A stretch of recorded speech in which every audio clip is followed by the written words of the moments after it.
দেখুন, দক্ষিণ কলকাতার বিক্রমগড় ঝিল, আর এই ঝিল এখন কচুরি পানায় ভরা। জল দেখা যায় না, সংস্কারের কাজ শুরু করেছে কলকাতা পুরসভা।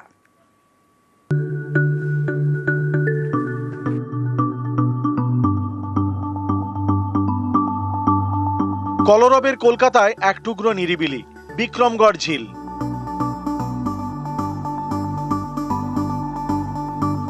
কলকাতার অন্যতম ফুসফুস সে বিক্রমগড় ঝিল কচুরি পানায় ভরা। জল দেখাই যায় না।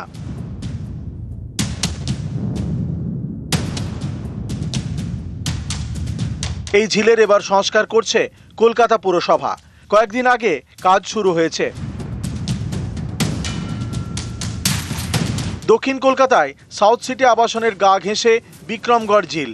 আগে এই ঝিলে মাছ দেখা যেত, এখন শুধু আগাছা আর কচুরিপানা।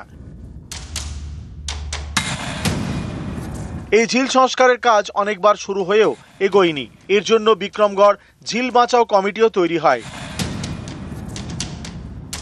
আমরা আগে মাছ ধরতাম ঝিলে নেমে, তারপর ঝিল আস্তে আস্তে চারদিক থেকে ছোট হচ্ছে। তারপর এই অঞ্চলের অধিবাসীরা মিলে আমরা আন্দোলন শুরু করলাম।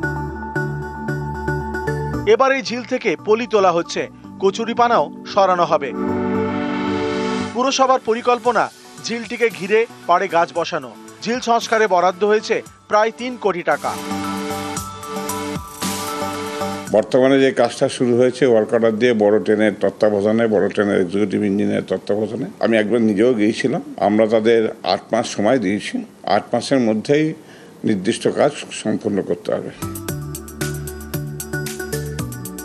নতুন রূপে বিক্রমগড় ঝিল পাবেন এলাকার বাসিন্দারা। তারা চাইছেন শুধু সংস্কার করে ড্রেজিং নয়, এখানে পাথওয়ে তৈরি হোক, যাতে সকাল সন্ধে একটু অক্সিজেন নেওয়া যায়, একটু হাঁটা যায় এই ঝিলের পাড়ে। ক্যামেরায় রাজীবের সঙ্গে বিশ্বজিৎ, নিউজ 18 বাংলা।